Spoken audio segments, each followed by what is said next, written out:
it's how you define it, right? Like, I've been in the same band for 28 years now. 28 years. Yeah. And those guys are my brothers. It just is. Yeah. In that same way, like you've been in bands. It's a love-hate thing. You're really close, you're around all the time.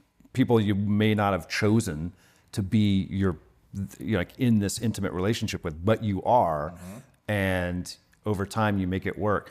I've been in lots of bands. We both have, lots of people have, and you always think of a band as like, well, that's whatever, 4 people or whatever it is who decided they want to be together. They made a band.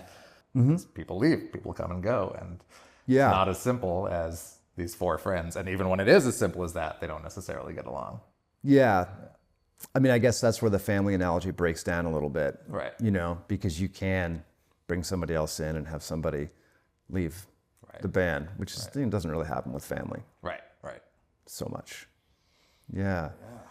So I don't know. Yeah. For me, it would be more the people that you choose, that come into your orbit and are there regardless. Yeah.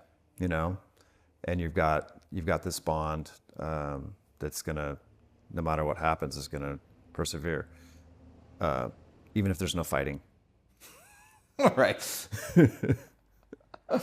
Amazing. Yeah. You know what's funny? I will say this about my Foo Fighters band. So there is a parallel there, and I've actually never thought about this till just now.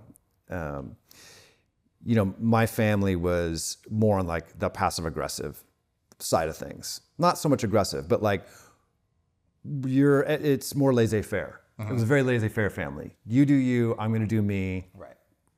Pretty open. It's not like this is how we do as a family. And that's why there wasn't a lot of fighting, probably, because people sort of accepted that's his thing or that's her thing. Yeah, it was pretty open that way. There wasn't like a Mendel code of conduct. Right. And Foo Fighters are kind of the same way. Like, we don't talk about what we do, and if there's issues within the band, they sort of resolve themselves in that kind of hands-off, laissez-faire sort of way. Right. Like there's an understanding. We'd rather deal with things that way than like explicitly. And that only reason I'm bringing that up is because of that parallel with my family. And it might be one of the reasons that it's worked for me for as long as it has. 'Cause Right. You're used to that. I appreciate that. Yeah. In family.